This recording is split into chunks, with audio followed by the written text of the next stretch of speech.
Que le nom du Seigneur soit glorifié. Voilà, nous nous retrouvons donc ce soir pour ce direct. C'est branché dessus. C'est branché dessus. Ok.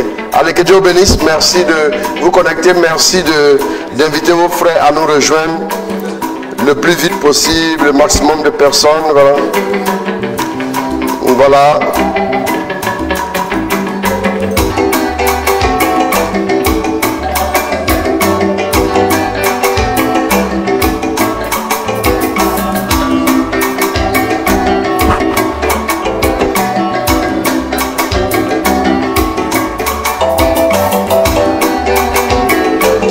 David de la victoire, shalom à toi, Dieu te bénisse.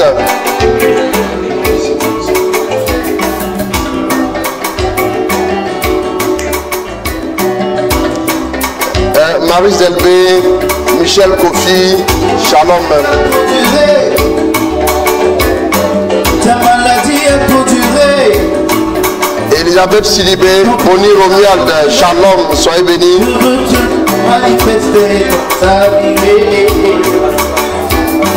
Ta maladie a trop duré. Daniel Cantou sans scène. Le problème a trop duré. Shalom à toi. Repositionné dans la hauteur. Shalom. Martha Kamiala. Shalom. Clabeli. Georges Eben Guesson. Constance Merveille de Dieu. Alexandra Manura Yapo.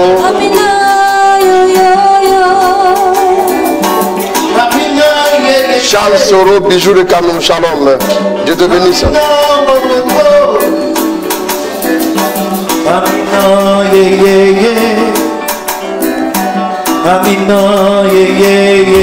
Let Yande, shalom. Raphaël Atiuma Faye, shalom. Renata Zamboug, shalom. Suzanne Angèle Sidibé, Jeanne-Marie Mbo, shalom.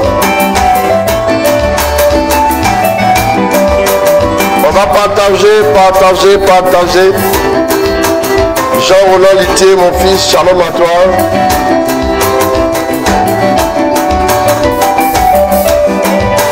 Lumière reine, shalom.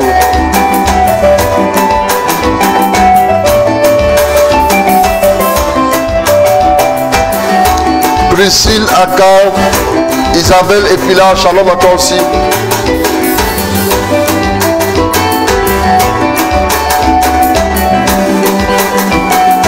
Jean-Colin Sambou,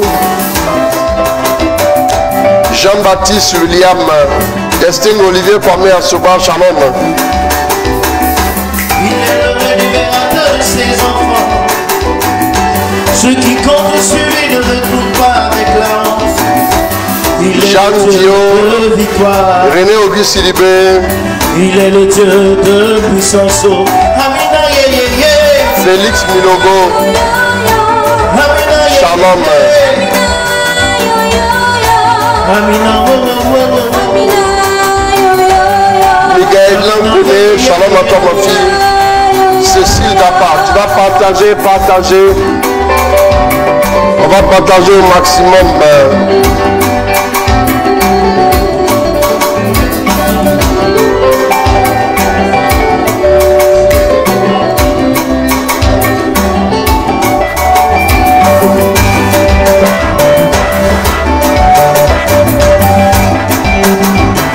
Estelle Dali, shalom à toi. Désiré Assis, shalom.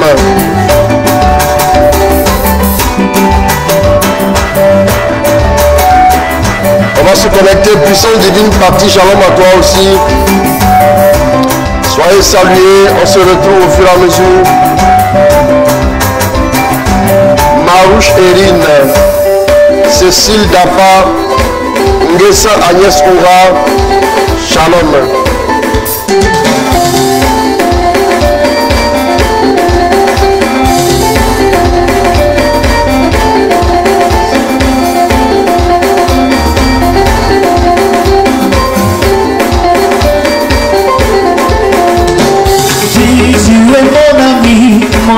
de tous les jours. Jésus est mon ami, Irène Tene Moulogo, shalom. Jésus est mon ami de tous les jours. Jésus est mon ami de tous les jours. Il est mon ami, il est mon ami, il est mon ami, il est mon ami, il est mon ami. Quand le diable m'attaque, il est là pour me défendre. Adorateur Marc Mambouya, shalom à toi mon fils. Muriel la fille, Mélanie Soucia, shalom. Tu es digne de louange. Oh, adoration, l'or et l'argent t'appartiennent. Oh, adoration, tu es digne de louange. Oliviane Guissot, shalom. Oh, adoration, l'or et l'argent t'appartiennent.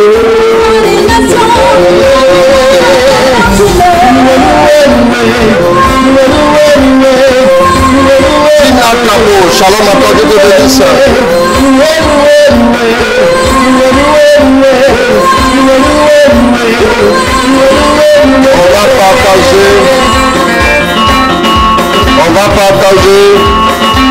On va partager.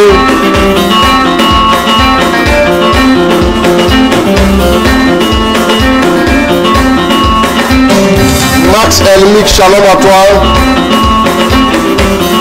Union de prière, Tina Kabo, shalom.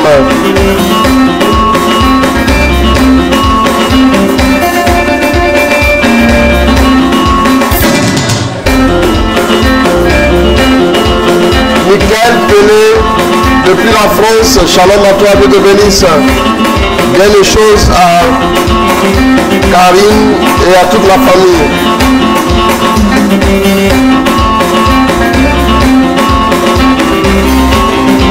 Guillaume Israël, Louise Mélanie Cantus, shalom. Et Dieu bénisse.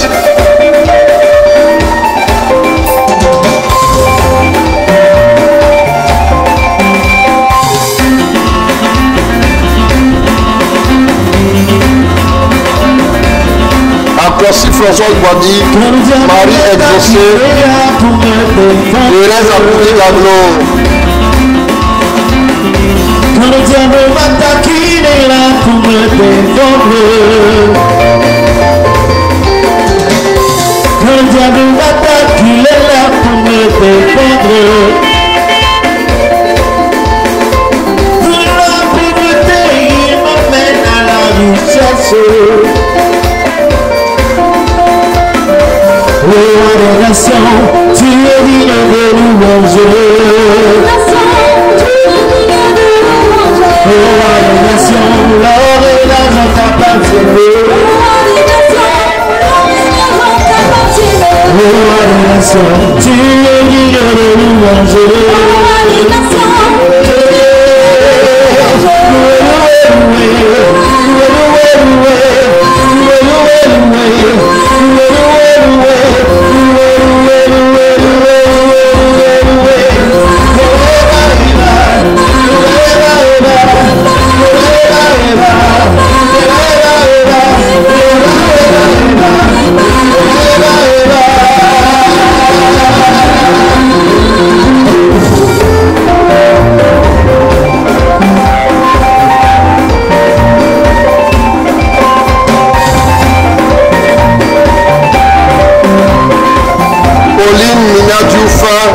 Shalom à toi.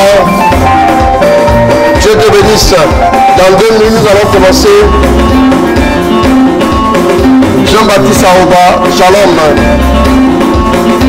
Vaincre les mauvaises habitudes pour atteindre le succès.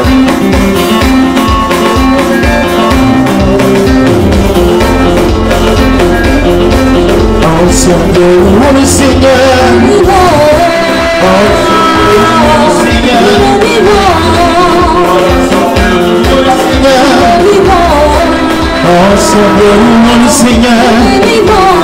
Jean-Marie Jésus, shalom.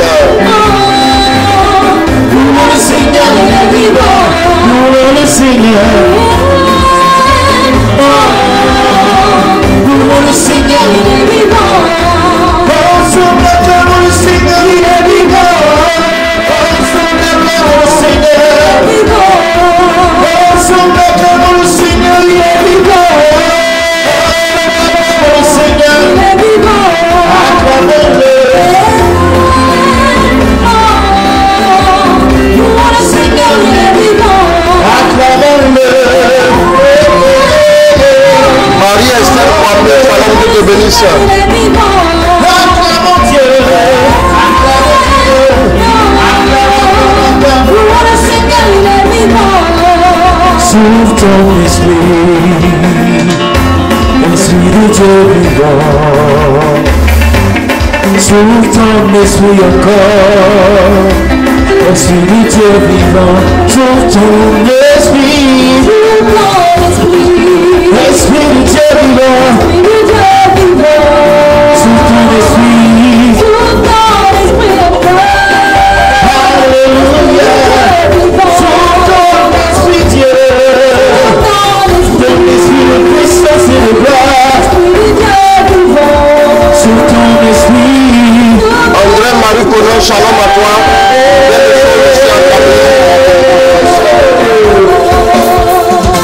Christian Savabogo, shalom.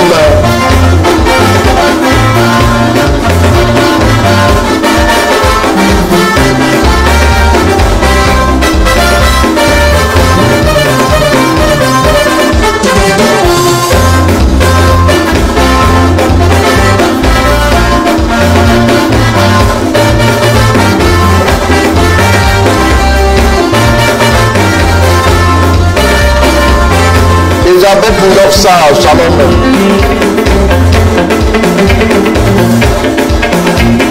Vous pouvez esquisser des pas de danse.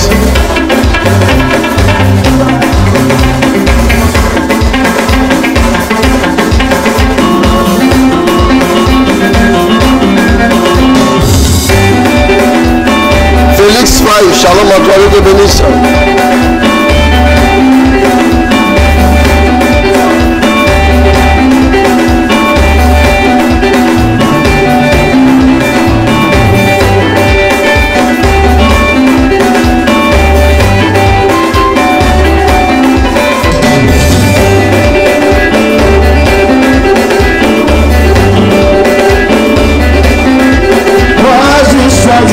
Jésus-Christ dans ma vie. Moi j'ai choisi le Fils de Dieu dans ma vie. Moi j'ai choisi le chevalier dans ma vie. Et je ne peux plus reculer, jamais reculer. Je peux plus reculer, jamais reculer. Je veux toujours avancer, toujours avancer, toujours avancer, toujours avancer. Moi j'ai choisi Jésus-Christ dans ma vie. Moi j'ai choisi Jésus-Christ dans ma vie. Moi j'ai choisi Jésus-Christ dans ma vie. Moi j'ai choisi Jésus-Christ. Je ne veux plus reculer. Yamogo de son shalom à toi. Je ne veux plus reculer, jamais reculer. Derrière il y a la maladie. Je ne veux plus reculer. Derrière il y a les papaos. Je ne veux plus reculer. Derrière il y a les papatos. Je ne veux plus reculer. Derrière il y a les sorciers. Je ne veux plus reculer. Je veux toujours avancer. Toujours avancer. Sans avoir avec Jésus. Toujours avancer. Je veux toujours avancer. Toujours avancer. Toujours avancer. Toujours avancer. Avancer. Avancer. Avancer. Dans la gloire de Jésus. Dans sa puissance. Dans sa puissance. Avancer. Avancer. Avancer. Christian Becky, shalom, Dieu te bénisse. Henriette Blair, Digne, Moutiabi, shalom.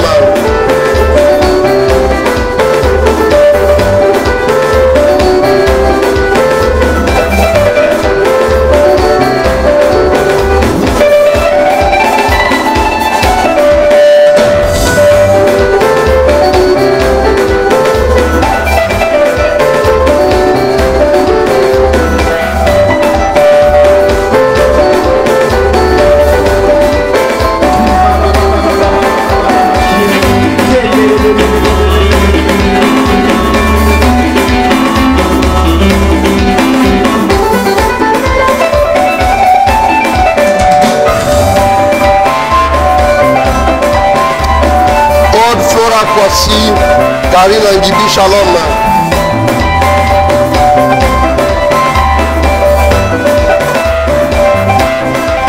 Marie Doris Immaculée, shalom.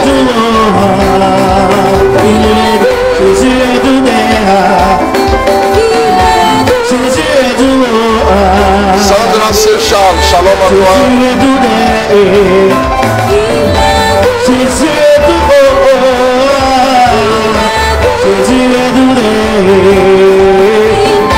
Est-ce que tu l'as expérimenté? Jésus est doux. Monica Paye. Jésus est doux. Jésus est doux. Alors que le nom du Seigneur soit béni, que son nom soit glorifié, que son nom soit célébré. Voilà, ce soir nous allons commencer avec notre message. Anne-Charlotte, shalom. Et nous allons, le message va pas être long ce soir puisque c'est plus une introduction qu'autre chose. Voilà, Matt Adou. Voilà, nous allons avoir un week-end, nous allons beaucoup plus être enseignés. Le week-end prochain, nous allons revenir avec les puissantes prières. Mais il est important que nous puissions avoir aussi la parole. Marie-Sonis du livre, shalom à toi. Alors nous allons aller rapidement dans les Écritures. Nous allons prendre Matthieu chapitre 25, le verset 29. On va accélérer, on va accélérer.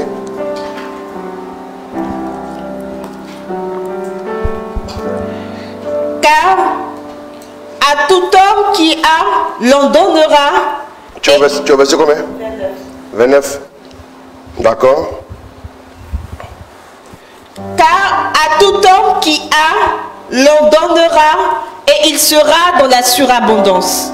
Mais à celui qui n'a pas, même ce qu'il a lui sera retiré. Quant à ce serviteur bon à rien, jetez-le dans les ténèbres du dehors, là seront les pleurs et les grincements de dents. Matthieu 5, verset 29. Mais tu as lu quoi?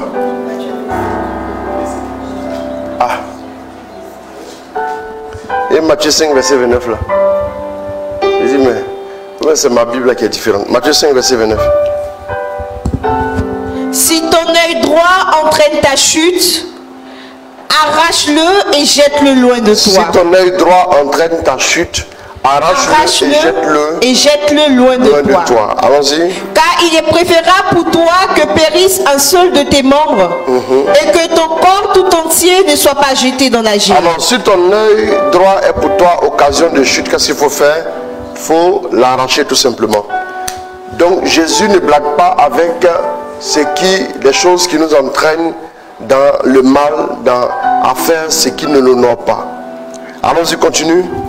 Et si ta main droite entraîne ta chute, et si ta main droite t'entraîne dans le péché, si ta main droite, voilà, si ta main droite est pour toi une occasion de chute, coupe-la. Coupe-la et jette-la loin de toi. Car il est préférable pour toi que périsse un seul de tes membres et que ton corps tout entier ne s'en aille pas dans la géhenne. D'autre part, il a été dit, si quelqu'un repudie sa femme, qu'il lui remette un certificat de repudiation. Et moi, je vous dis, quiconque repudie sa femme, sauf en cas d'union illégale, la pousse à l'adultère. Et si quelqu'un épouse une répudiée, il est adultère. Vous avez encore appris qu'il a été dit aux anciens. Ouais, que Jésus est en train de donner de nouvelles habitudes à qui? De nouvelles habitudes à qui? Aux Juifs. Quand on va voir comment, à proprement dit, sortir des mauvaises habitudes, je vous parlerai de comment remplacer les mauvaises habitudes par des bonnes habitudes. Si tu as l'habitude de raconter au volant des paroles dures, il faut remplacer ça par des paroles de bénédiction. Que Dieu te bénisse là-bas. Peut-être tu es très fâché et tu continues. C'est une thérapie, ça va nous aider. Maintenant Jésus leur dit, vous avez entendu dire ceci, vous avez entendu dire cela. Vous avez entendu dire qu'on peut répudier sa femme, il suffit de lui faire un courrier. Imaginez. Combien de courriers d'hommes dans les administrations un peu partout. Imaginez si on doit répudier sa femme juste à l'aide d'un courrier. Dès qu'on décide de la répudier, on ne veut plus d'elle, on fait un courrier, on le signe et automatiquement le divorce est prononcé. Imaginez. Avec que finalement, changer de femme, c'est comme changer de chaussures. Souvent, les gens ne divorcent pas parce que la procédure est longue et compliquée. C'est pour ça qu'ils restent ensemble. Et puis après, ils trouvent les solutions, chemin faisant. C'est comme ça. Donc, la Bible dit ici, dans l'Ancien Testament, qu'il fallait faire quoi? Il fallait faire un courrier à sa femme et on la répudie. Jésus, maintenant, donc c'est devenu une habitude. Une très mauvaise habitude. Et Jésus a fait quoi? Jésus va enseigner les disciples. Il dit quoi? Allons-y. Et moi, Oui. je vous dis, quiconque répudie sa femme, sauf en cas d'union illégale, la pousse à l'adultère. Quand on dit union illégale, elle allait s'unir à quelqu'un d'autre déjà. Donc union, c'est fini de l'autre côté. Donc du coup, elle est détachée de toi. Elle est détachée de toi. Et quand détachée de toi, tu peux t'en séparer. C'est fini. C'est dans ce seul cadre-là que Jésus en parle. Amen. Donc, qu'est-ce que nous voyons ici? Allons-y. Et si quelqu'un épouse une répudiée, Ouais. il est adultère. Donc les gens ont eu des mauvaises habitudes à cause de la loi. La loi de Moïse, par exemple, faisait quoi? Disait que quand on surprend une femme en flagrant délit d'adultère, on peut faire adultère là seul. En flagrant délit d'adultère, il faut la lapider. Ça veut dire que l'autre est épargné. Ça leur a donné de mauvaises habitudes d'aller sortir à gauche, à droite avec des femmes, et quand ils sont surpris, ils sortent à bon compte. Souvent même, ceux qui viennent lapider la femme, celui qui a commis l'adultère avec elle est parmi. Vous voyez un peu? Et là, c'est problématique. De mauvaises habitudes à cause de la loi. Œil pour œil, dent pour dent. Tu m'as touché, je vais aussi te toucher. Tu m'as touché, je vais aussi te créer des problèmes. Bien-aimé, c'est très important. Les mauvaises habitudes sont restées dans la manière de vivre des gens, dans la manière de faire des gens, au point que ils ont commencé à s'éloigner de Dieu. Ils n'ont pas pu construire une relation soutenue, une relation efficace avec Dieu. C'est très important. Donc, on va y aller encore en Genèse 13, à partir du verset 12. Allons-y. Il faut bien écouter maintenant. Tu vas bien prendre et tu vas lire. Allons-y.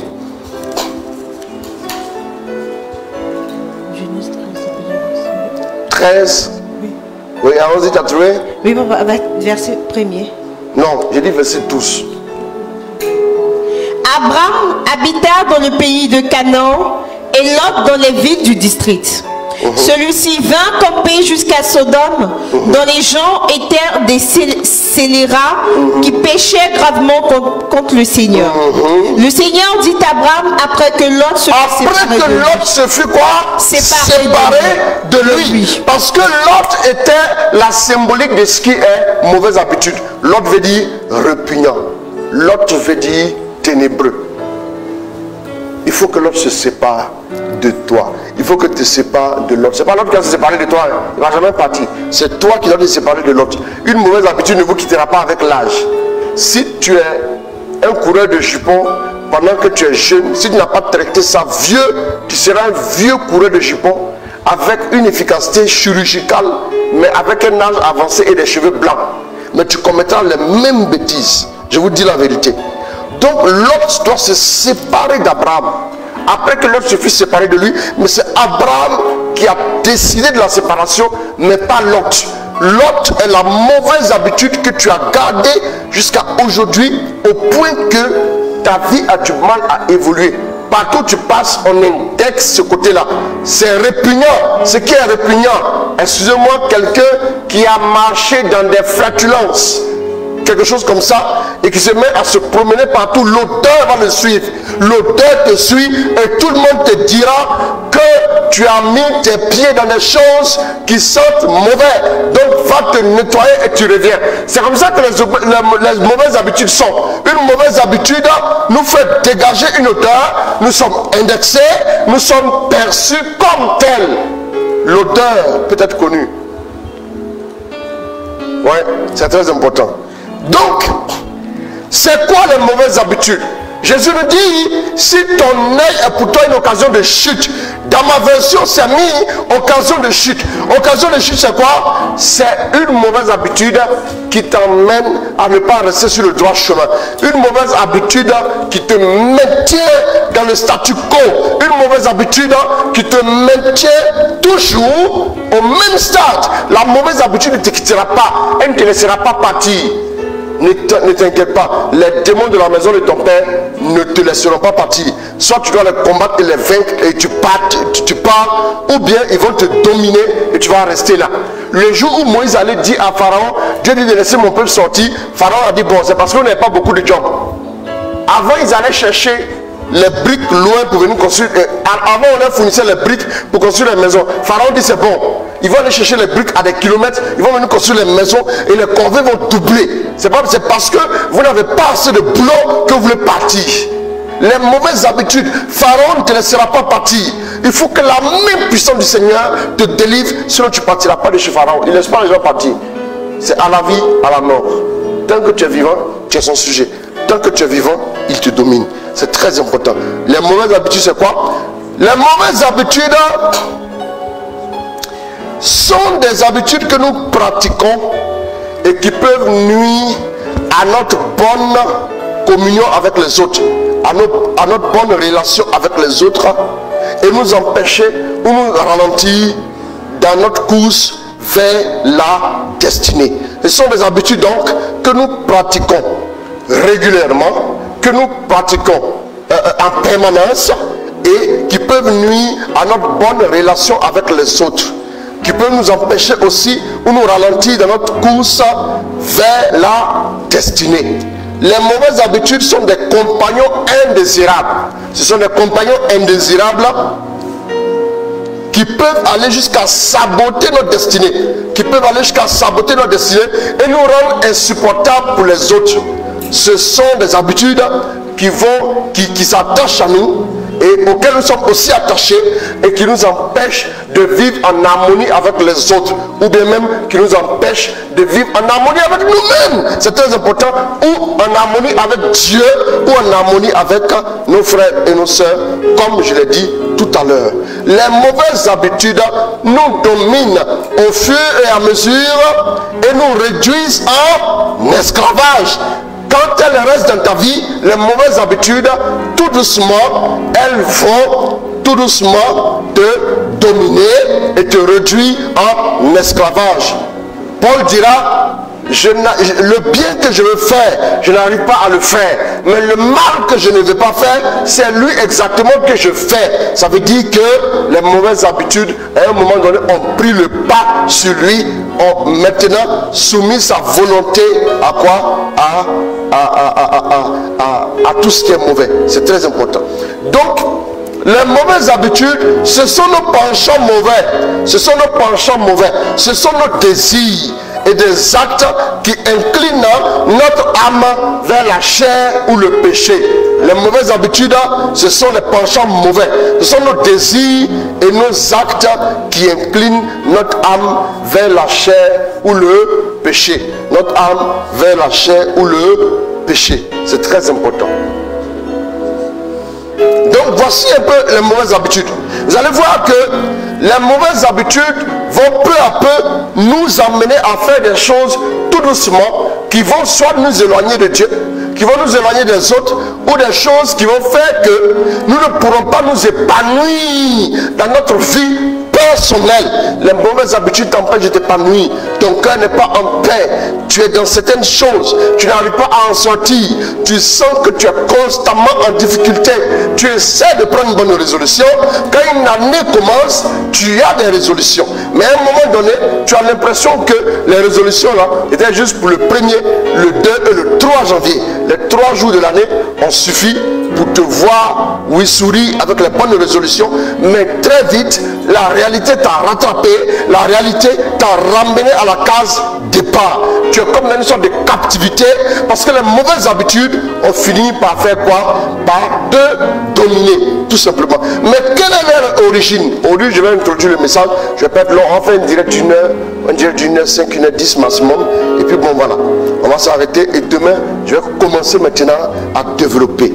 Donc, les mauvaises habitudes, quelle est l'origine des mauvaises habitudes? Elles viennent d'où?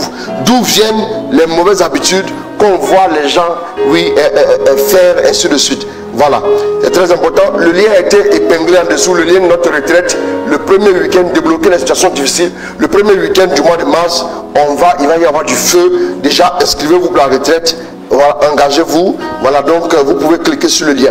les origines. Les mauvaises habitudes peuvent être directement liées à quoi? À notre caractère ou notre tempérament. C'est de là que ça peut provenir. La première chose à savoir, c'est que les mauvaises habitudes peuvent provenir directement de notre caractère ou de notre tempérament. Nous notons qu'il existe 4 grands tempéraments, 4 grands types de tempéraments. Les 4 grands tempéraments sont lesquels? Ce qu'on appelle les tempéraments dominants. C'est quoi? Le premier tempérament, c'est le tempérament flegmatique, c'est le flegmatique. Et le deuxième tempérament, c'est lequel? C'est le colérique. Le troisième tempérament, c'est lequel? Le sanguin. Le quatrième, c'est lequel? Le mélancolique. Bien aimé, qu'est-ce que nous pouvons voir? En fonction de chaque tempérament, vous avez certaines qualités naturelles et certains défauts aussi naturels. Et donc, puisque l'homme n'est pas parfait, l'homme n'est pas saint, donc ça veut dire que on peut avoir les défauts. Le tout n'est pas de ne pas avoir les défauts. J'ai l'habitude de dire aux gens, Dieu ne vous reprochera pas d'être des êtres humains. Un être humain a des défauts, un être humain a des limites, un être humain peut avoir peur, un être humain peut faire quoi? Peut sentir le doute. Dieu ne vous reprochera pas le fait que vous soyez des êtres humains, mais Dieu vous reprochera le fait de ne pas avoir confiance en lui. Un être humain, Dieu te dira toujours, écoute, il faut que tu comprennes en réalité que tu es comme ci, tu es comme ça. Prenons le cas de Pierre. Voilà Pierre qui fait la pêche miraculeuse. Et il dit quoi à Jésus?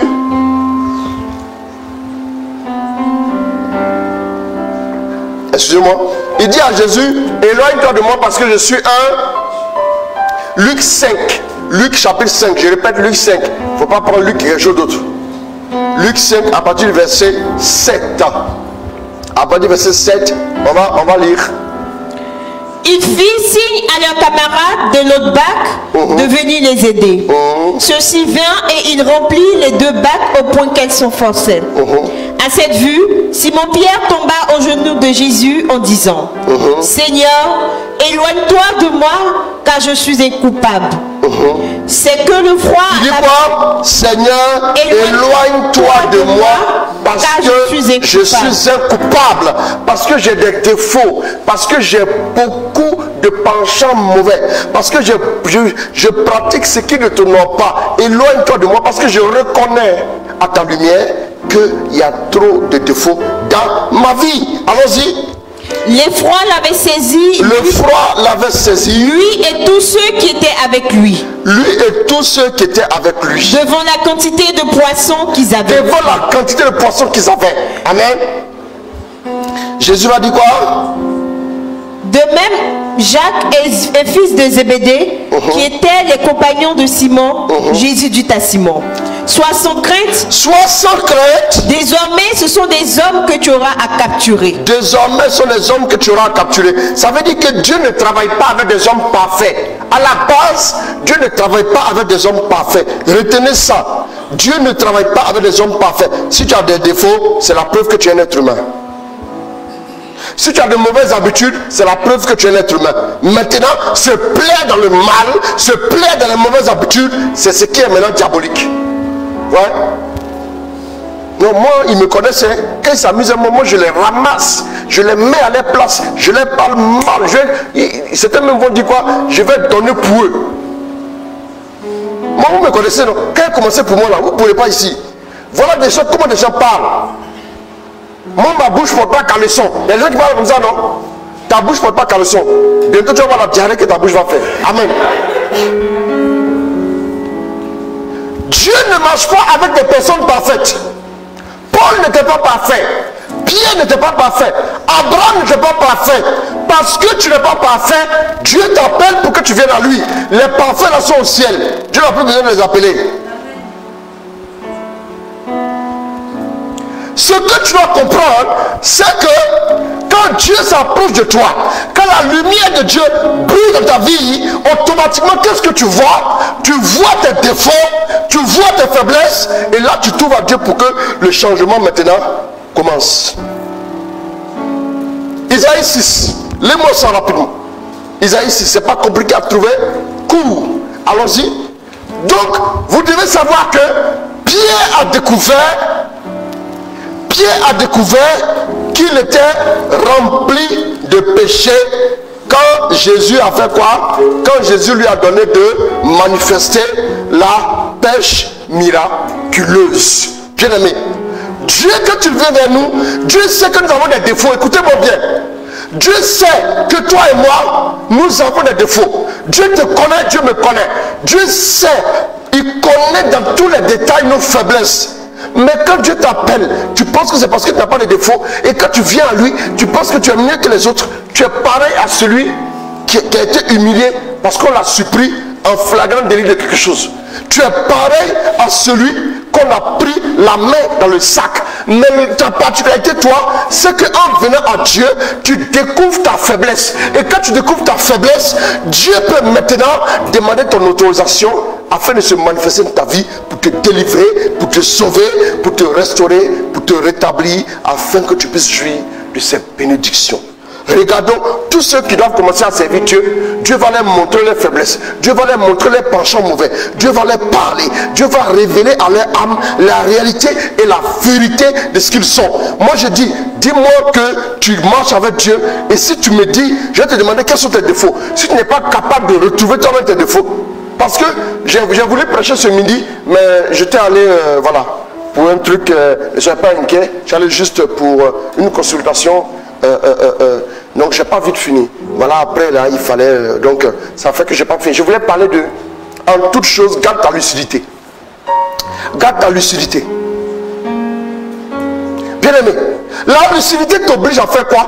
À savoir tes forces et tes faiblesses. Ce que tu ne sais pas, quand l'ennemi sait qu'il ne peut pas te battre directement, qu'est-ce qu'il va faire? Il va enquêter sur quoi? Il va enquêter sur quelle est ta force et quelles sont tes faiblesses. Comment faire pour te réduire à l'impuissance? Voilà pourquoi les gens ont fait quoi? Les gens ont convaincu Dalila d'aller voir Samson, de le séduire et de lui demander d'où provient sa force et comment faire pour le rendre faible. Il a manqué de lucidité. Il n'a pas eu la lucidité de dire mais attends, quelqu'un te pose une question pareille et puis la personne te tient une embuscade. La première fois que tu as tenu une embuscade, tu as pu te dégager. Tu as besoin d'une deuxième fois encore. Tu manques de lucidité. Il y a beaucoup de chrétiens. Ma chérie, tu es compliqué. Tu aimes parler mal aux hommes. Tu es là, faut être lucide. Il faut comprendre que dans cet état, tu ne vas jamais pouvoir te marier. Il faut que tu le saches. Ce n'est pas une affaire de prière en langue. On peut prier en langue. On peut prier même en dents, si vous voulez. On peut prier en gorge, si vous voulez.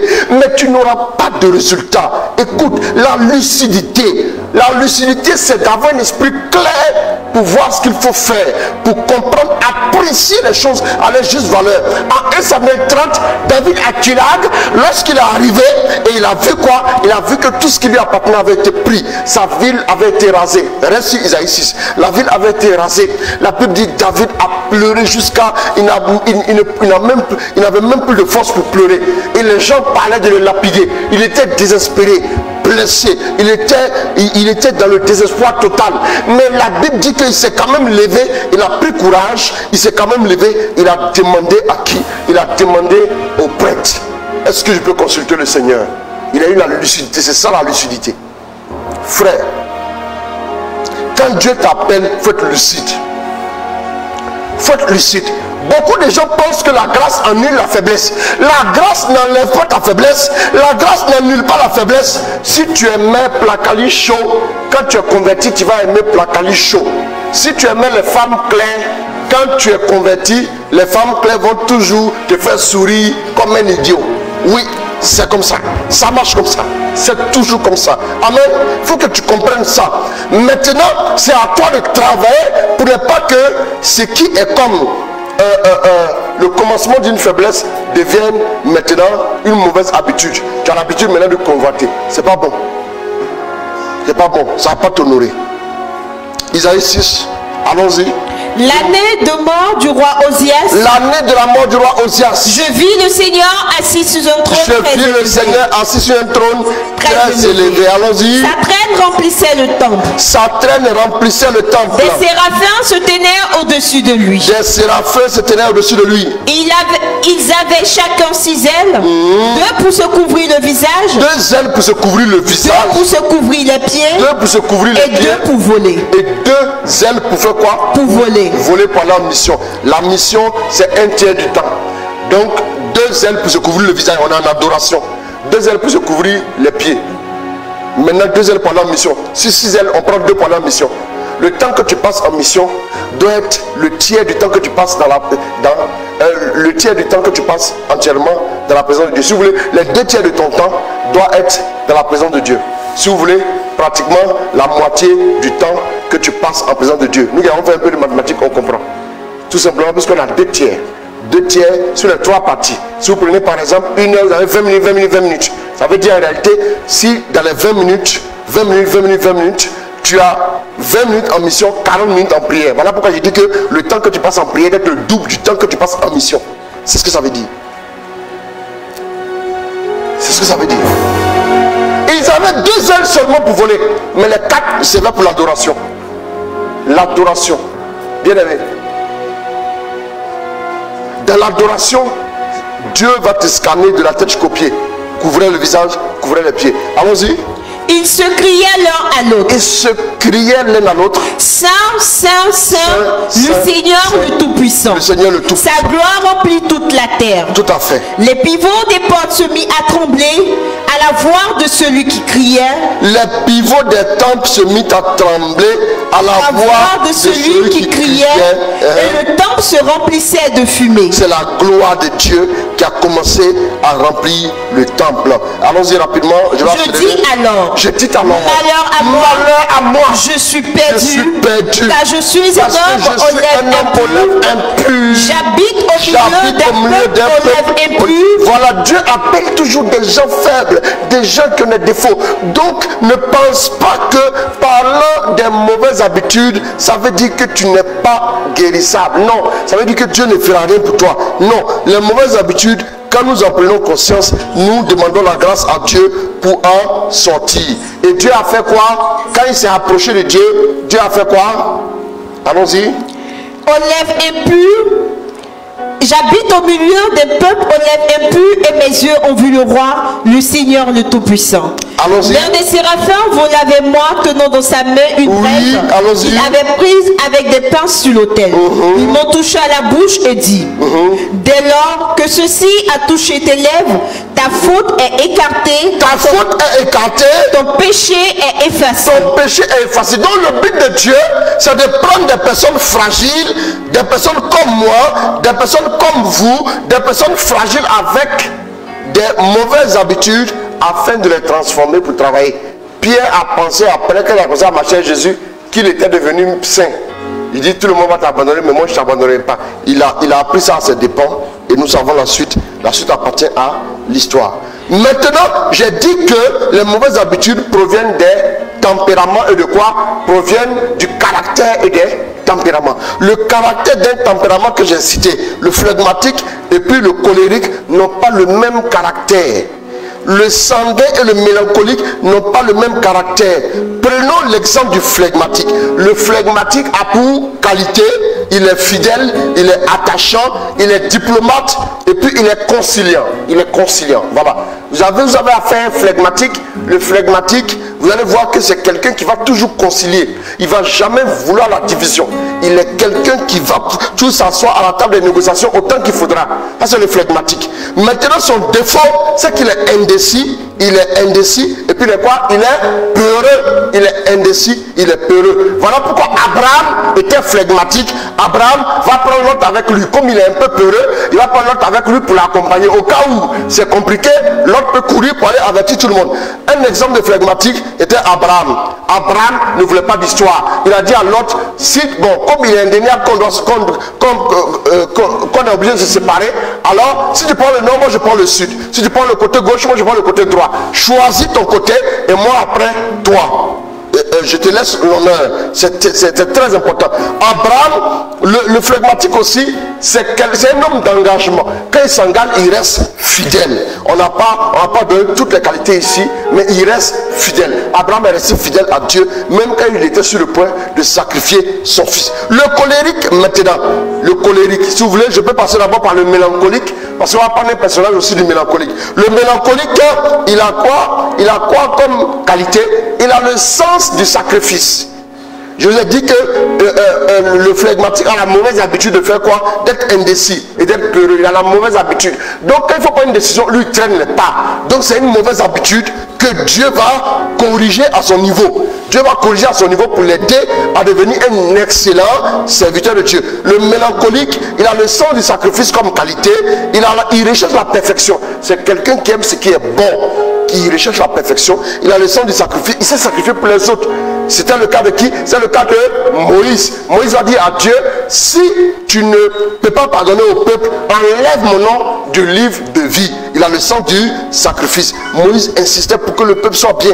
Moïse insistait pour que le peuple soit fidèle à Dieu. C'est très important. Mais la particularité, son défaut, il est introverti. Il est replié vers l'intérieur. Introverti, c'est quelqu'un qui ne s'ouvre pas aux autres. Qui ne s'ouvre pas aux autres. La plupart du temps, il est dans son coin. Donc lui, à juste titre, il était très à l'aise quand il fallait aller faire un mois sur la montagne là-bas, ça l'arrangeait aussi. Parce qu'il est introverti, il n'aime pas échanger avec les autres, il n'aime pas discuter avec les autres. Et l'un de ses défauts, il est pessimiste. Il est pessimiste. Il est pessimiste. Il est pessimiste, donc ce dernier, il est tellement pessimiste que pour une petite chose, il est capable de tout abandonner. Pour une petite chose, il est capable, et puis il a le sens de la culpabilité, il est capable de tout abandonner. Donc voilà quelqu'un par exemple comme Moïse, que Dieu était obligé, avec qui Dieu devait travailler, donc Dieu était obligé de faire quoi? Dieu était obligé de le préparer pendant des années. Vous avez vu le temps qu'il a fait? Voilà, avant de venir maintenant délivrer le peuple. C'est très important. Maintenant, après le mélancolique, on a le personnage biblique, on passe maintenant à qui? Au colérique. Le colérique. Le colérique, c'est qui? Le colérique, c'est quelqu'un qui est combatif. Il est très combatif et puis il est travailleur. Il a du caractère. Il est travailleur, il est bosseur, il est dynamique, il est leader. Il ne baisse jamais les bras. Ça, c'est le colérique. Vous avez dans la parole de Dieu un homme aussi qui était colérique, c'est qui? C'est l'apôtre Paul. Paul bossait. Paul allait jusqu'à dire, ces mains que voici ont pourvu à mes besoins. Je n'ai eu besoin de personne. Voilà. Il a une fierté souvent qui est un peu trop élevée. Il n'a besoin de personne. Il aime se prendre en charge seul. Il n'attend rien de personne. C'est le colérique. Et le colérique, il est combatif, il est travailleur, il est bosseur, il fonce, il ne s'arrête pas, il va jusqu'au bout. Et maintenant, mais son défaut, il est très orgueilleux. Il est très orgueilleux et très dur. Il est dur, il n'est pas patient avec les autres. Il est très dur. Vous vous souvenez du clash entre Paul et puis Barnabé. Barnabé qui l'avait introduit auprès des apôtres. Pourtant Barnabé avait introduit Paul auprès des apôtres. Mais un fait s'est passé entre les deux. Quand vous lisez les actes des apôtres, vous ne voyez pas bien, mais je vais vous expliquer. Le fait que c'est passé entre les deux, il y a eu un problème. Ça a dégénéré, c'est devenu des palabres. Excusez-moi, c'est la vérité. Paul et Barnabé. Qu'est-ce qui s'est passé? Ils étaient en mission une fois et un certain Jean-Marc, celui qui a écrit l'évangile selon Saint Marc, c'est Jean-Marc. Jean-Marc était avec eux en mission. C'est Jean-Marc qui était le secrétaire de Pierre. Jean-Marc était avec eux en mission. Et à un moment donné, Jean-Marc leur a dit que je vais vous laisser, je rentre. Paul a dit, tu ne peux pas me laisser rentrer. Jean-Marc dit non, lui doit aller voir sa maman. Il les a laissés sur son missionnaire, il est rentré. Paul n'a pas apprécié. Et il a travaillé avec Pierre, on sait, c'est lui qui a rédigé et tout. Voilà. Donc, et plus tard, Barnabé va dire, on s'en va en mission, prenons avec nous Jean-Marc. Paul dit, jamais de la vie, Jean-Marc ne m'accompagnera en mission. Barnabé dit, non, fais miséricorde. Il dit, jamais je ne ferai miséricorde à quelqu'un qui m'a laissé, à quelqu'un qui m'a laissé en mission, comme quoi il retournait voir. Pour Paul, là, tu ne peux pas être en mission, tu vas parler de famille. Voilà pourquoi il a dit, je peux prendre une femme, c'est mon droit, mais j'ai décidé de ne pas prendre de femme, pour ne pas m'encombrer. Paul a dit ça. C'est un combatif, c'est un bosseur. Donc, il dit à Barnabé, Jean-Marc ne peut pas marcher avec nous. C'était tellement houleux, c'est devenu des histoires les deux. Et à cause de ce problème-là, Barnabé et Paul se sont séparés définitivement. Paul dit, jamais je ne marcherai avec lui, ce dernier. Barnabé dit, non, ne fais pas ça. Il dit, non, lui ne peut pas. Paul a pris qui? Barnabé a pris Jean-Marc pour partir en mission. Et Paul a pris qui? Silas. Ça va dire ce moment que vous entendez maintenant Paul et Silas. C'était Paul et Barnabé en acte 13, verset 2, où ils étaient consacrés. Les gens les amis ensemble, mais ils sont séparés. Donc, Paul a pris qui? Paul a pris maintenant Silas. En acte 16, vous les voyez ensemble, où ils sont en prison ensemble, ils ont commencé à prier. Et la fondation de la prison ont été ébranlées. C'était Silas, son fils. Voilà. Donc, Paul était quelqu'un de colérique, dur, à son défaut. Il est inflexible. Donc, c'est une mauvaise habitude que quelqu'un peut garder. Il est tellement inflexible que finalement, il est insupportable. Vous voyez? Donc, prenons aussi un autre tempérament qui est le sanguin. Le sanguin, c'est qui? Le sanguin, c'est quelqu'un d'enthousiaste, qui est spontané, qui est jovial, qui demande qui va aller me chercher une bouteille d'eau au supermarché. Le sanguin, moi, et puis il court, il s'en va. Il est explosif, il est enthousiaste, il est jovial, et vraiment, il a de l'énergie arrivante. Ça, c'est le sanguin. Mais son défaut, c'est que il est versatile et inconstant. Il est versatile et inconstant. Versatile et inconstant. C'est-à-dire il est changeant. Et puis il est inconstant. C'est le cas de qui? C'est le cas de Pierre. Quand Jésus est attaqué, paf, il dégaine l'épée, paf, il frappe. Il est spontané. C'est la spontanéité. L'enthousiasme, c'est l'explosivité. Mais vous allez voir que quelques temps après, c'est le même là qui va régner, le même Jésus. Ah, il n'a pas de consistance en lui. Il est versatile. Donc, il a la mauvaise habitude, il est inconstant, il ne peut pas tenir un engagement jusqu'au bout. C'est le cas de Paul. Et vous vous souvenez encore d'un autre épisode, d'un autre clash entre Paul et puis Pierre. Lisez la parole. Paul dit que Pierre mangeait avec les païens là. Maintenant, quand lui, Paul, il est arrivé là, Pierre maintenant a commencé à manger les juifs, il a arrêté de manger les païens. Il dit, j'étais obligé de m'opposer à Képha en public. Il s'est opposé à Pierre en public en lui disant non, toi Pierre, tu ne peux pas faire ça. C'est pas sérieux. Tu ne peux pas faire ça parce que tu ne peux pas passer ton temps à manger avec les païens là-bas. Et quand il arrive, tu viens maintenant manger avec les juifs. C'est une mauvaise habitude. Vous voyez un peu? Et ça faillit envoyer des accrochages et tout. Et après, bon, Pierre, Dieu l'avait déjà introduit, il allait chez les païens, il a parlé un peu aux païens là-bas, il est revenu.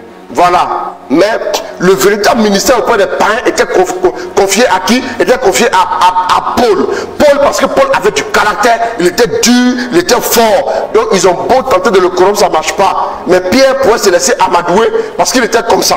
Il était un peu versatile, il était un peu changeant et inconstant. Voilà pourquoi, voilà. Mais Jésus a voulu prendre quelqu'un de faible pour montrer sa force. C'est très important. Voilà. Donc, que je vous explique ces choses. C'est important. Vous avez aussi les mauvaises habitudes. Répertoriez-les. Les bonnes habitudes, répertoriez-les. Essayez de comprendre. Qu'est-ce que vous avez comme mauvaises habitudes? Les mauvaises habitudes aussi peuvent provenir des habitudes adoptées avec le temps et en fonction des circonstances. Parce que, par exemple, tu as vécu dans un lieu où on te maltraitait, on te persécutait, tu étais à l'étranger, tu as appris à vivre comme un solitaire. Tu as appris à vivre, donc maintenant tu as gardé cette mauvaise habitude de vivre seul, sans pour autant t'approcher des autres. Tu peux rester là avec des gens, tu ne vas jamais leur dire bonjour, tu ne vas jamais leur dire bonsoir, et puis tu es là dans ton coin, tant qu'on ne t'adresse pas la parole et tu réponds. Et il y a même des gens qui vont très loin. Quand on leur adresse la parole, ils répondent juste le strict minimum, ils coupent, ils ne veulent pas chercher la causerie. Ce sont des mauvaises habitudes. Parce que nous sommes des êtres de communion. Nous sommes des êtres faits pour vivre en communion avec les autres. Si nous n'avons pas de communion avec les autres, c'est que c'est problématique. Qu'il est bon, qu'il est doux pour des frères de demeurer ensemble. C'est là que Dieu déverse sa bénédiction. C'est important. Je suis en train d'enseigner. Voilà pourquoi j'insiste sur les mots. Voilà. C'est très important. Il y a des gens, par exemple, qui ont développé certaines habitudes. Les habitudes, par exemple, de manger seul, comme je le disais, les habitudes de parler d'une certaine manière aux gens, d'être autoritaire, de parler d'une certaine manière, parce qu'ils ont vécu dans un climat où les gens les combattaient. Donc, ils ont appris à se défendre. Ils sont toujours sur la défensive. C'est une mauvaise habitude. Ils sont toujours sur le point de se défendre. Même quand tu leur dis bonjour, oui, bonjour, oui, c'est qui? Vous voulez quoi? Mais mon ami, on t'a rien demandé. Moi, je suis tombé une fois sur quelqu'un comme ça. Je lui dis allô, bonjour. Il dit oui, c'est qui? J'ai dit, je vous ai dit bonjour, monsieur. Il dit, ah, bonjour. D'accord. Il dit, c'est qui? J'ai dit, je vais me présenter, monsieur. Il dit, ah, d'accord, excusez-moi. Je vais me présenter. Parce que quand je t'appelle là, je ne vais pas commencer à parler comme un imbécile. Excusez-moi. Il y a des gens qui ont cette habitude-là comme ça. Qui ont cette habitude comme ça. Oui, alors c'est qui? Mais on est en balade. Tu as payé pour que je t'appelle? Tu n'as pas payé pour que je t'appelle. C'est moi qui t'appelle. Je vais me présenter. Attention, ne me présente pas. Au bout d'une minute, tu coupes. C'est fini. Tu n'as pas de problème avec ça. On te dit bonjour, tu dis c'est qui? On te dit c'est qui? Mais c'est quoi? Qu'est-ce que tu veux? Il y a des gens qui ont cette habitude-là. Et ils savent, excusez-moi, mais ce sont de très mauvaises habitudes. Parce que ce sont des gens qui sont tout le temps sur la défensive.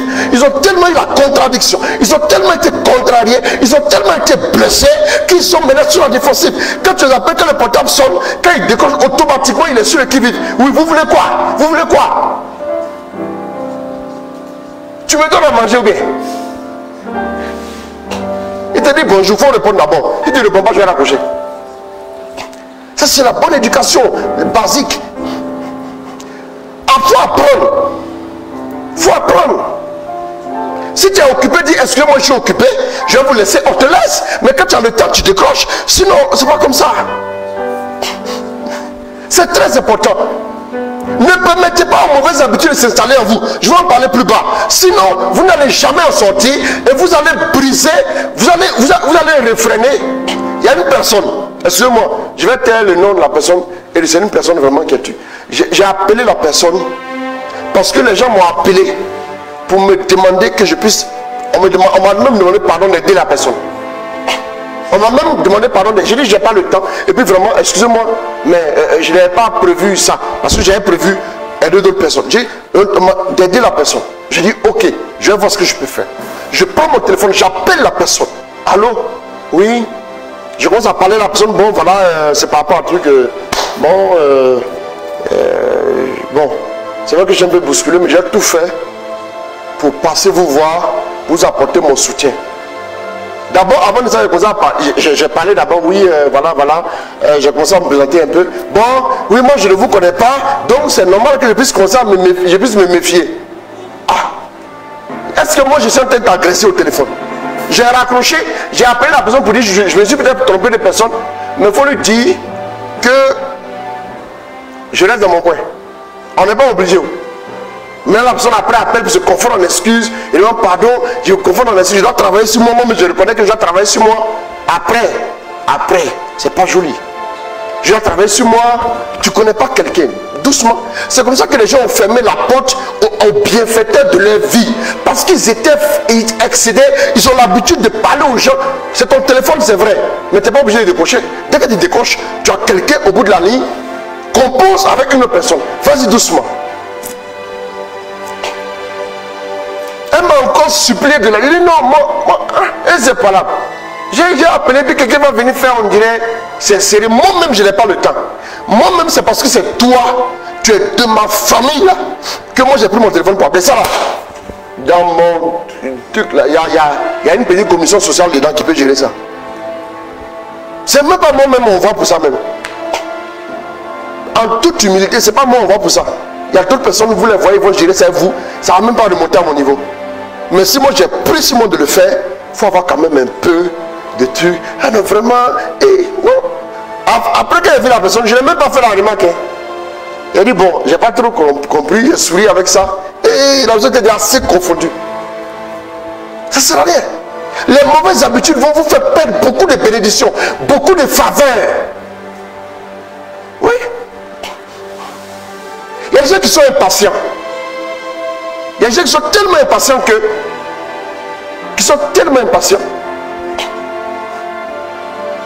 Oui. Et puis après, c'est compliqué.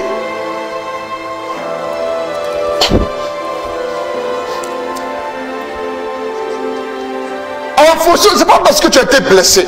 C'est pas parce que tu as été blessé dans une précédente relation que tu vas passer ton temps maintenant à faire quoi? Ton homme se retire un peu dans la douche, tu prends son portable, lui là même, son code c'est quoi? Et puis tu fouilles dedans. C'est une mauvaise habitude. Tu vas le faire fuir. Tu as été blessé dans la relation, mais laisse-moi te dire une chose. Chaque relation a sa vérité, chaque relation a sa réalité, chaque être humain a sa chance. Comme on le dit, donne à chacun sa chance.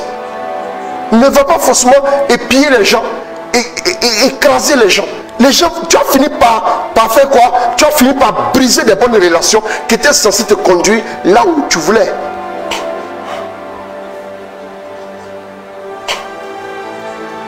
Il y a des gens qui sont venus une fois pour que je les reçoive. On leur a dit 18h. Mais quand ils sont arrivés, avant eux, il y a une jeune dame qui avait un problème, qui avait un souci, de foyer. Son mari était en train de la quitter. Après, on les a aidés, ils avaient fait seulement la dot, on les a aidés, et Dieu merci aujourd'hui, ils sont mariés, ils ont fait le civil et le religieux. 2 personnes. Ils ont commencé à bavarder au secrétariat là-bas. De mon bureau, j'entendais. Ils ont commencé à bavarder au secrétariat. On nous a dit 18h, pourquoi on vient, on ne nous prend pas encore, pourquoi c'est comme ça, pourquoi c'est comme ça, c'est plein. J'entendais, j'ai pris mon mal en patience. Je suis sorti à un moment donné, ils sont là, oui, bon, on est venu te voir, ah, bon, voilà, on est venu, on a trop attendu, oui, oui, attendez, puis quoi. Ah, dites-moi. Mais pourquoi vous mettez la pression sur les filles là? Les secrétaires qui travaillent ici là, ce sont des personnes qui occupent des hautes responsabilités. Parmi les filles qui font secrétariat, il y a certaines dedans qui ont de gros salaires. Mais elles viennent, elles se font petites, elles viennent faire du... C'est de façon bénévole, elles viennent faire ça. Vous venez commencer à leur parler d'une certaine manière, je ne vous reçois plus. Je ne vous reçois plus. Comme je l'ai dit là, quand j'ai envie de m'embrouiller, que j'ai m'embrouiller bien, il m'en fout. Je ne te reçois plus même. Tant qu'on tu passes à la fin, je ne vous vois pas. C'est fini. Comme vous voulez, faites ce que vous voulez. Ça ne m'intéresse plus. C'est pas normal. C'est pas normal. C'est pas normal.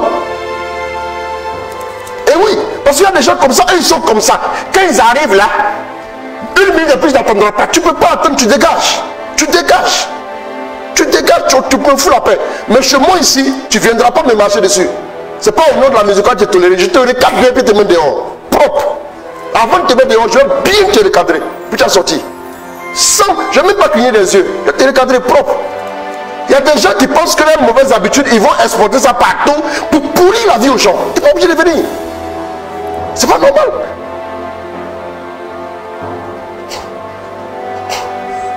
C'est la vérité. Pour rien comme ça. C'est très important, les mauvaises habitudes. Parce qu'il y a des gens qui ont développé et puis ils ont laissé libre cours à cela. Ils ont laissé libre cours à cela. Ce n'est pas un règlement de compte. Je n'ai rien contre la personne. Je vais simplement lui dire la vérité. Il faut remettre la tête à l'endroit, réfléchir normalement, et puis bonsoir. C'est tout. C'est comme ça.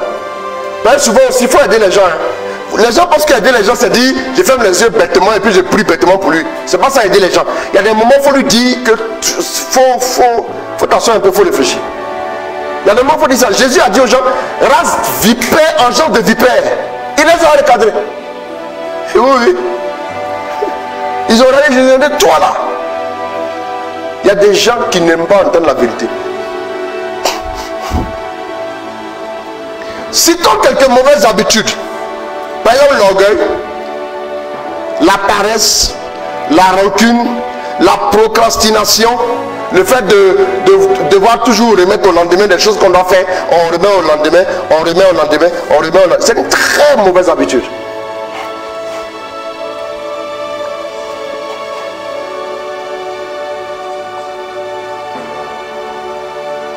Et même, excusez-moi, il y a des gens de nature qui ne sont pas très propres. C'est une mauvaise habitude aussi. C'est-à-dire, lui, il peut garder les mains comme ça. Et puis, il va venir manger les mains comme ça, là. Il mange. Ça ne lui pose pas de problème. Ça se va dans son ventre. C'est son ventre qui va faire le filtre, le tri. Il y a des gens comme ça. C'est un mensonge. Il y a des gens qui ont cette facilité-là à mentir. Ils ont pris l'habitude de mentir. Donc, quand ils ne mentent pas un peu, ils ne sont pas à l'aise. Il faut qu'ils mentent. La légèreté. Ils sont très légers, ils prennent quand même rien au sérieux. C'est une mauvaise habitude. Même quand il ne faut pas une relation au sérieux pour avancer, ils négligent tout. Il y a des gens comme ça. Il y a des gens comme ça. L'orgueil, la jalousie. Voilà, il faut qu'il y a des gens aussi, il faut qu'ils soient toujours en train de grignoter quelque chose. Ça, c'est une mauvaise habitude. Il faut que toujours ils soient en train de colporter, parler dans le dos des autres. C'est une mauvaise habitude. Quand les gens sortent, est-ce que c'est que lui là, lui et sa femme, ils sont en train de divorcer. Je te dis, moi je te dis, hein, moi je connais ça. Je vois. Mais on t'a demandé quoi? Tu es un sorcier en ville. Oui. Et c'est comme ça.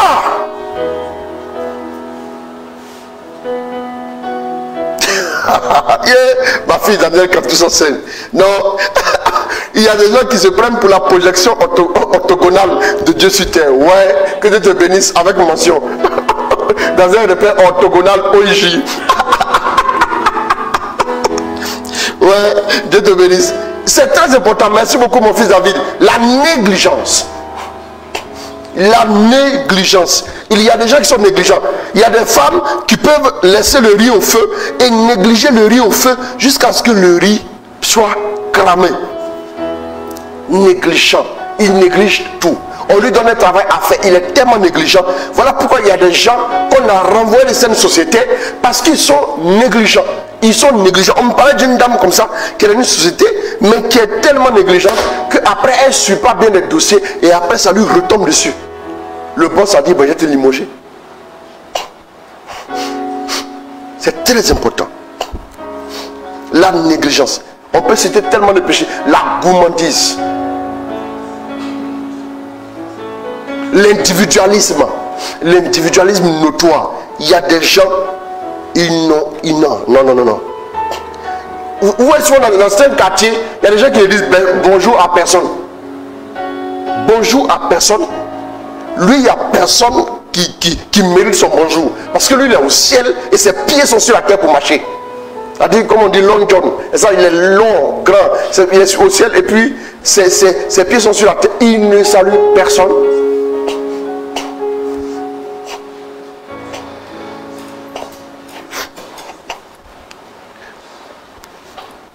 Dans mon quartier, il y a quelqu'un comme ça, qui habite juste derrière moi. C'est comme ça qu'il est. Et un jour, le gars, il vient, il arrive au parking où on garde les voitures là. Il arrive au parking, et puis il a écorché ma voiture, et puis il garde. Il y avait quelques personnes qui ont vu. Bon, visiblement, ils craignent tous vraiment de lui parler. Donc, il a gratté là, sur le pare-choc avant, et puis il a garé. Donc moi, on m'appelle là, je m'en vais rapidement, j'arrive et qu'est-ce que je fais? J'arrive et qu'est-ce que je fais? Je regarde, et je me rends compte que, effectivement, il a écorché ma voiture, il a gratté ma voiture, comme on dit dans le jargon, et il a garé sa voiture, sans problème. Donc, qu'est-ce que je fais? Je dis, les gens disent, ah, mais quand tu vas le voir, il commence à se plaindre, il commence à bavarder. Il dit, aujourd'hui là, bavarder là, on ne va pas à l'école pour ça. Je vais aller le voir. Je suis allé le voir, je sors dans son portail. Quelqu'un vient ouvrir, je dis, et votre papa, je veux le voir. Donc, que c'est le voisin juste derrière. Donc, il vient, je le salue. Je dis, mais je suis votre voisin de derrière. Et tout à l'heure, en garant votre voiture, il y a à peine 45 minutes, 1 heure, vous avez écorché ma voiture et je suis venu pour vous interpeller. Pour ça.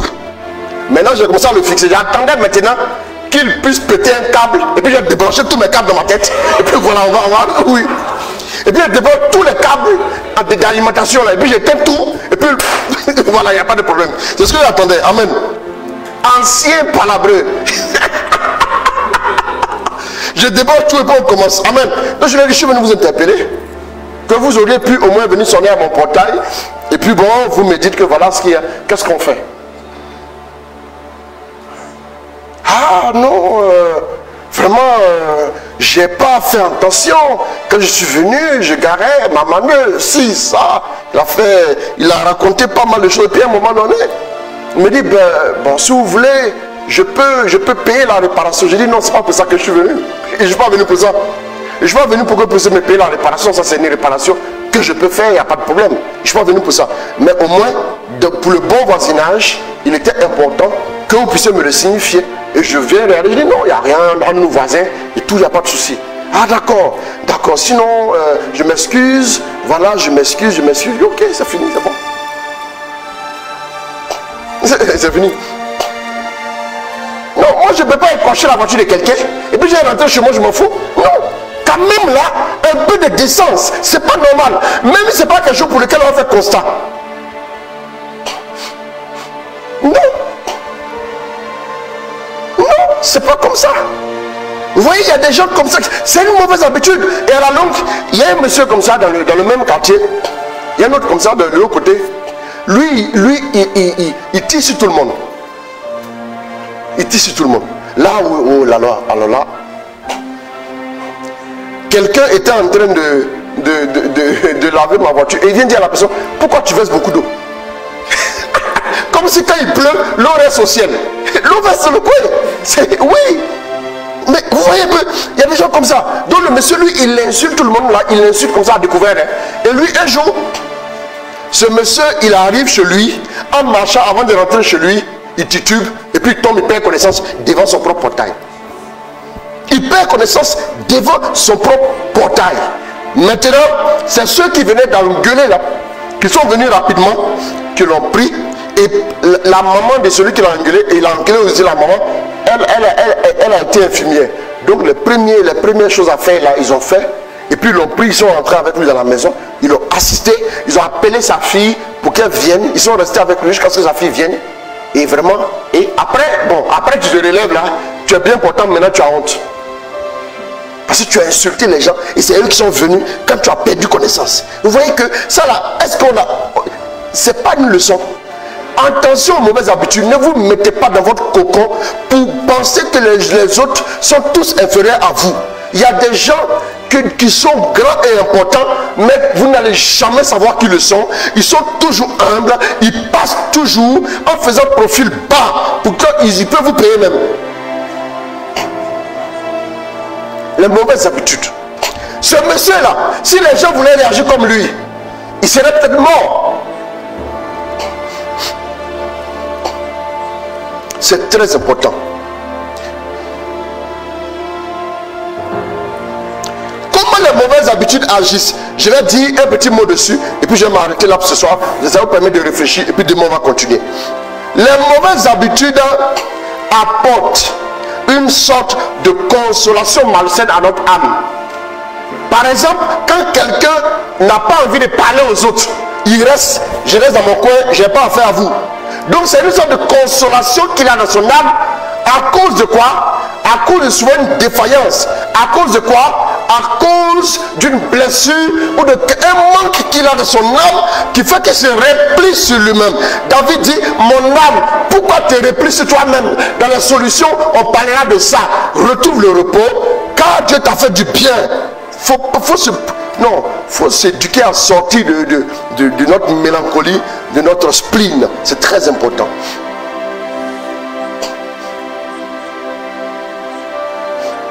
Les mauvaises habitudes cajolent notre âme.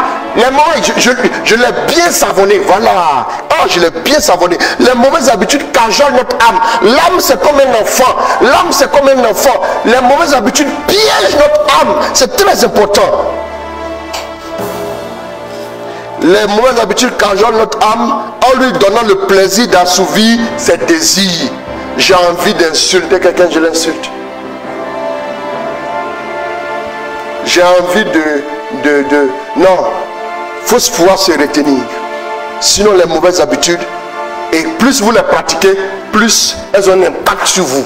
Plus vous les pratiquez, plus ces choses vous dominent. Ce que tu pratiques finit par te dominer.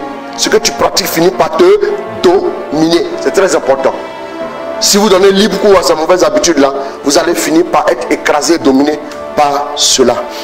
Notre âme s'attache à cette forme de consolation. C'est aussi une forme de consolation. C'est aussi une forme de consolation. Des gens par exemple qui viennent, ah viens on va parler un peu. Ah tu sais, dans le quartier là, voilà ça, voilà ça. C'est une forme de consolation pour son âme. Les ragots, c'est comme des friandises. Pourquoi? Pour la bouche et un poison pour l'âme.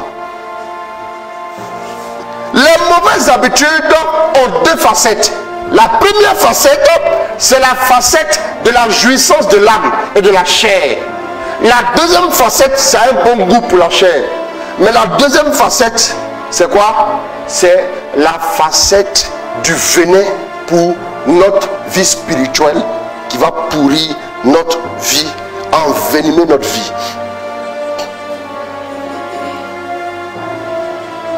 Ah oui, Saint-Pierre de Baobab, bien sûr, bien sûr, bien sûr. Oh oui, je connais, j'ai beaucoup prêché là-bas.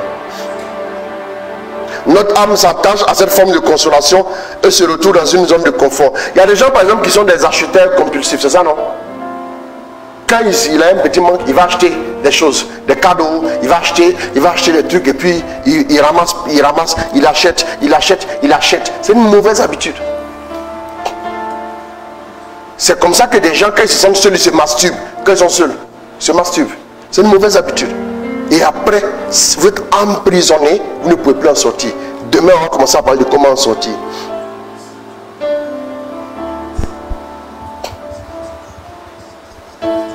Donc, notre âme s'attache à cette forme de consolation et se retrouve dans une zone de confort de laquelle elle ne veut plus sortir. Moi, je n'aime pas me mélanger aux autres. Moi, je suis bien dans mon coin. Je suis bien dans mon coin. Vous allez entendre des gens dire ça. Je préfère rester dans mon coin. Moi, je ne me mêle pas des affaires des gens.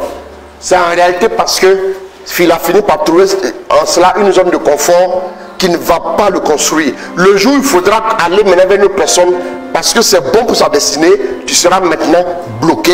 Tu ne pourras pas garder une relation pour te permettre d'aller plus loin. Donc l'âme prendra plaisir dans cette manière de faire et se détourne peu à peu des bonnes habitudes et de la bonne voie. Ce que vous donnez à votre âme à manger, ce que vous pratiquez régulièrement, votre âme considère que c'est bon. Je vous dis ça. L'homme c'est un enfant. Quand vous donnez à manger à votre enfant, il ne dit jamais, maman tu m'as donné quoi? Maman, il peut serrer la mine en avalant, mais il va prendre.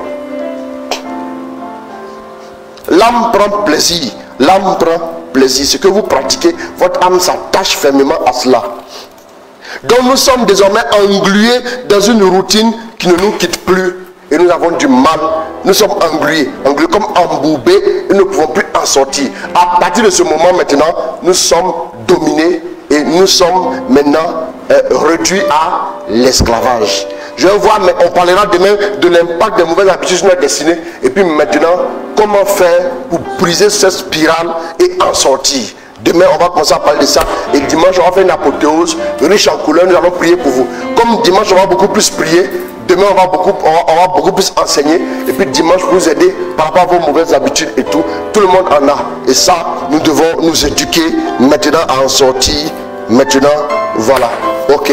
Donc, on va prendre un petit chant et nous allons prier juste quelques secondes et nous allons terminer pour ce soir. Merci mon Dieu, merci pour ta grâce. Merci pour ta faveur. Merci pour ta bénédiction. Merci pour ta fidélité. Merci pour ton onction. Merci pour ce que tu as commencé à faire. Béni sois-tu, Seigneur. Béni soit encore ton nom. On va encore te confier notre vie. On va commencer à prier, on y va.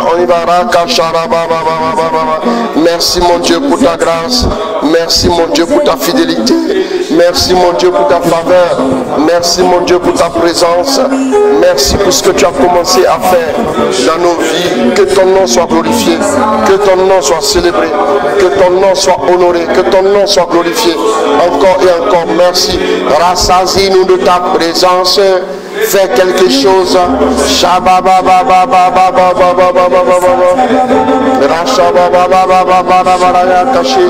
Merci mon Dieu, merci mon Dieu, merci mon Dieu.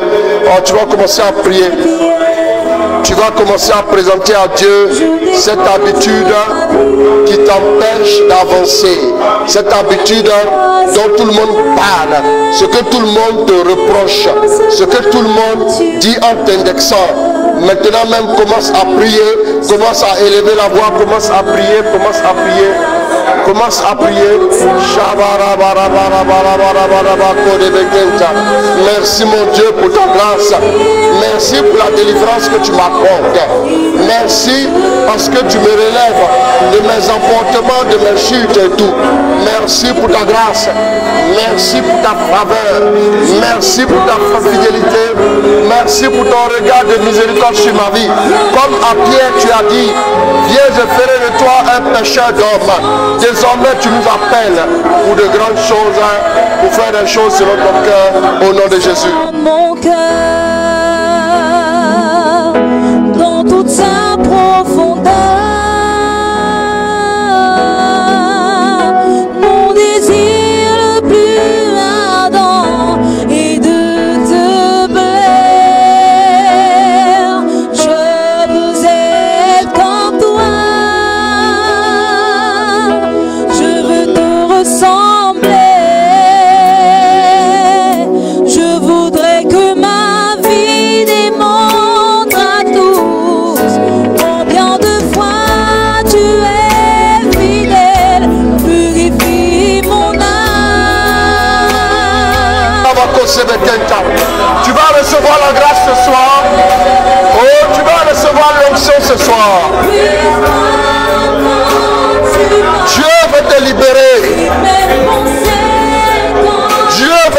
restaurer.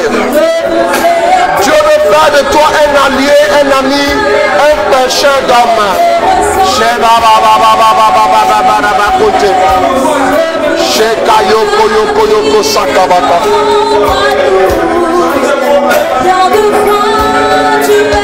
Oh, prie le Seigneur, prie le Seigneur.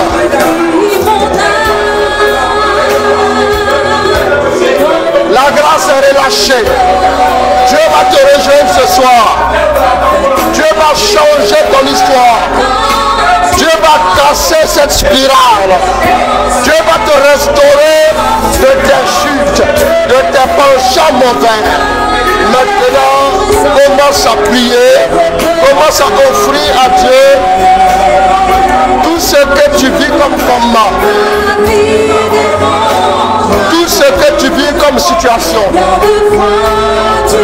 tout ce que tu vis comme blocage à cause des mauvaises habitudes.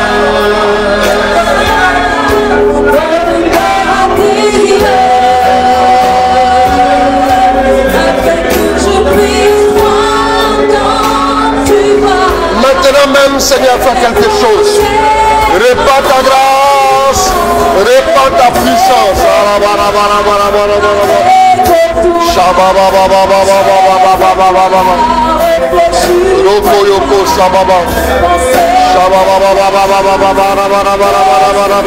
La gloire de Dieu, la gloire de Dieu, la gloire de Dieu arrive demain sur ta vie.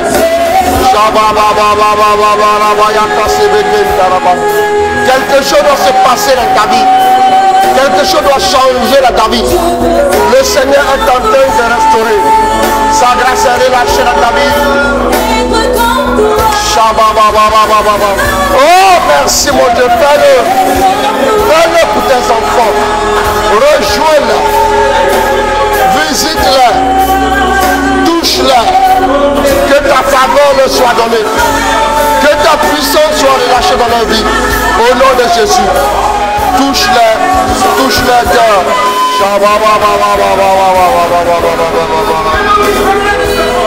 Au nom de Jésus, merci mon Dieu.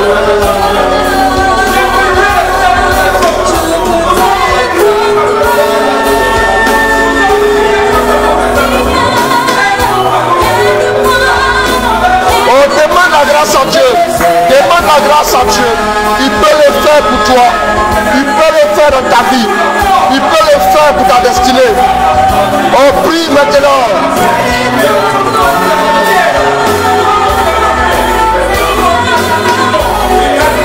Merci mon Dieu.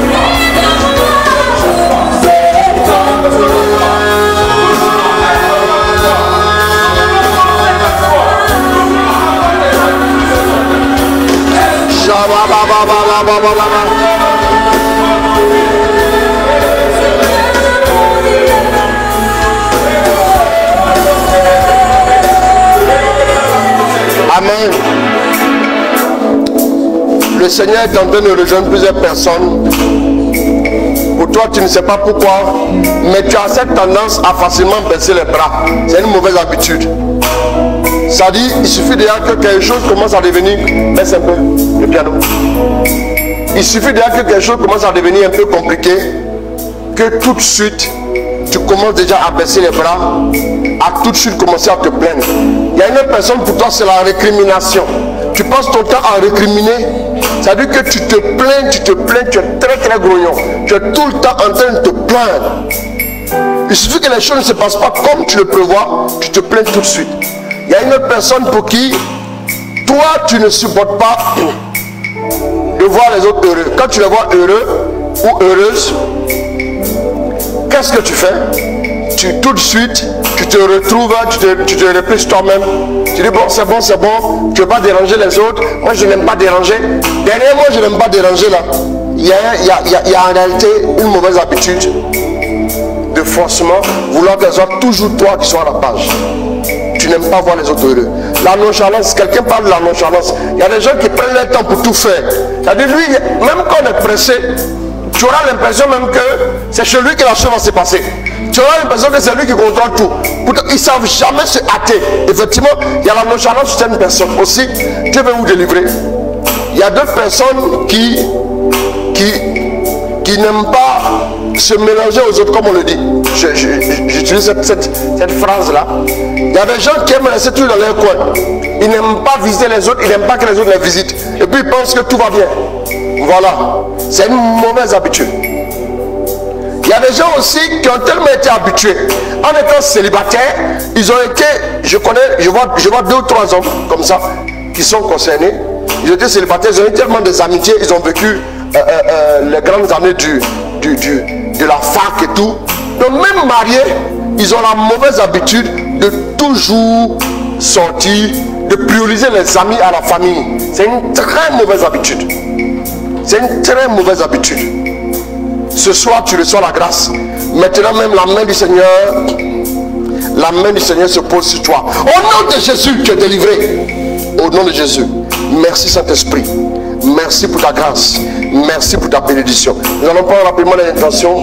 Voilà. Je prie le Seigneur pour un ami très cher qui est très malade. Il est sous assistance respiratoire. Voilà. Nous allons prier pour cet ami malade. Je veux me soumettre à vous pour la prière. Ma vie sentimentale, je désire me marier, je n'arrive pas à trouver un homme. Tout ce que j'ai pu trouver m'ont quitté sans que je comprenne et sans explication. Et je meurs de solitude. Il ne faut pas dire je meurs de solitude, pardon. Il y a beaucoup de mots dans le dictionnaire. Il faut enlever je meurs de solitude. Je souffre de solitude, on peut comprendre, mais je meurs de solitude. Voilà. Il ne faut pas faire ça, il ne faut pas attirer ça à toi. Voilà. Je ne sais pas si c'est à cause de mon handicap. Ok. On va quand même prier pour toi. Sachez que quand vous dites quelque chose, vous n'êtes pas oublié souvent de trop allonger. Même si moi je ne comprends pas parce que je suis un être humain fragile, Dieu peut mettre sur mon cœur de sentir ce que tu vis. Je vais comprendre. Ne vous inquiétez pas pour ça. Voilà. Tu n'es pas obligé d'utiliser un mot qui est un peu trop fort à mon sens. Mais attention, je fais toujours de mauvais rêves. D'accord. Tu vas faire de bons rêves maintenant au nom de Jésus. Amen. Rapidement, je vois s'il y a une autre intention. Bon, je crois qu'on n'en a plus, hein. Voilà. Donc, on va commencer à prier pour ces personnes maintenant.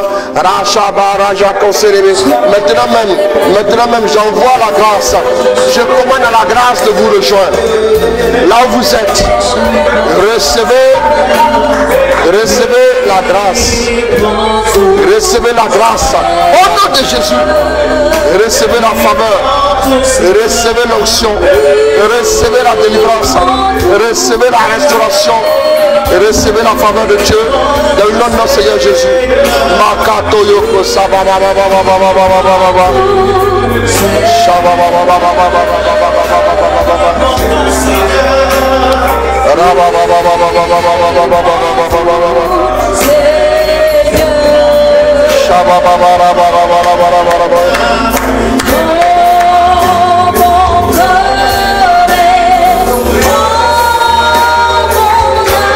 merci mon Dieu pour ta grâce.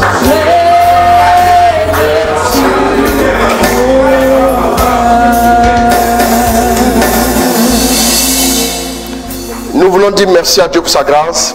Que Dieu vous bénisse. Vous pouvez continuer d'envoyer vos intentions. Déjà, on va beaucoup prendre pour le dimanche. Parce que le dimanche, nous allons envoyer une apothéose de feu. Je serai avec mon fils Bonnie Romial. On va avoir du feu. Voilà. Donc, demain, on va progresser avec l'enseignement. Je vais bien décortiquer encore. Et nous allons avoir du temps. Voilà, pour... ensuite, lundi, on en parle. Voilà, demain, soyez prêts rapidement pour qu'on soit connecté le plus vite. Parce que je vais saluer 5 à 10 minutes. Et puis, je commence le message. Parce que le message fera environ 50-55 minutes. Le direct, en fait. Parce que demain, après le direct, je vais aller à Yopougon. À Yopougon, c'est un quartier d'Abidjan. Parce que nous sommes ici à Kogo-Diangré. Nous allons aller à Yopougon. Yopougon, voilà, quartier Maroc. Yopougon, ici jusqu'à Yopougon, ça fait 20 km. Voilà, mais c'est toujours dans Abidjan. 20 km pour aller soutenir notre fille et soeur Priska Kwadio pour la veille funèbre, pour les obsèques de son papa. Voilà, donc nous aurons, il y a une grande veillée demain. Donc je vais finir vers 22h20 le direct, puisque nous commençons le direct à 21h10, 21h15. Donc on fera l'effort de commencer à 21h10, on va lancer déjà, pour qu'à 21h20, je commence à prêcher, pour qu'à 22h15, je puisse terminer pour voilà, aller jusque là-bas, pour aller participer à la veillée. Et puis maintenant rentrer après à la maison en Hongrie. Donc vous voyez que je vais rentrer vers minuit 30, peut-être 1h du matin. Voilà, donc pour ça, soyez prêts rapidement. On va accélérer. Et puis bon voilà, dimanche, là on aura tout notre temps pour notre apothéose. On va envoyer le feu, voilà, comme mon fils Bonnie aime bien. Voilà, donc on va se retrouver, que Dieu te bénisse. Voilà, on va se retrouver voilà, demain. Donc demain 21h15, on continue avec notre thème. Voilà, vaincre les mauvaises habitudes pour atteindre le succès. C'est très important. Donc shalom à vous tous. Merci de liker nos pages. Et puis union de prière. Voilà, shalom à toute l'équipe au niveau de Dakar. J'ai eu un zoom avec eux tout à l'heure, de 19h à 20h40. Voilà, que Dieu bénisse. Et puis shalom aussi à tous ceux qui sont aussi au niveau de la France. Soyez bénis abondamment dans le nom de notre Seigneur Jésus. Likez ma page modérateur qui sera Ouattara. Ma chaîne YouTube, ne l'oubliez pas, modérateur qui sera Ouattara. Et puis Apostolat catholique service de la parole, c'est la page de notre ministère. La page de notre ministère, voilà. Et puis ensuite, n'oubliez pas aussi la fraternité Jésus Lumière du monde du côté de Dakar, c'est notre base au niveau de Dakar, et la fraternité Jeunesse et Vie pour Christ du côté de la France. Alors que Dieu bénisse, que Dieu vous garde, je vous salue, et puis prenez soin de vous, on se retrouve demain, voilà, demain 21h15 au nom de Jésus, Amen, au nom du Père, du Fils et du Saint-Esprit, Amen, que Dieu bénisse, que Dieu vous garde, ciao.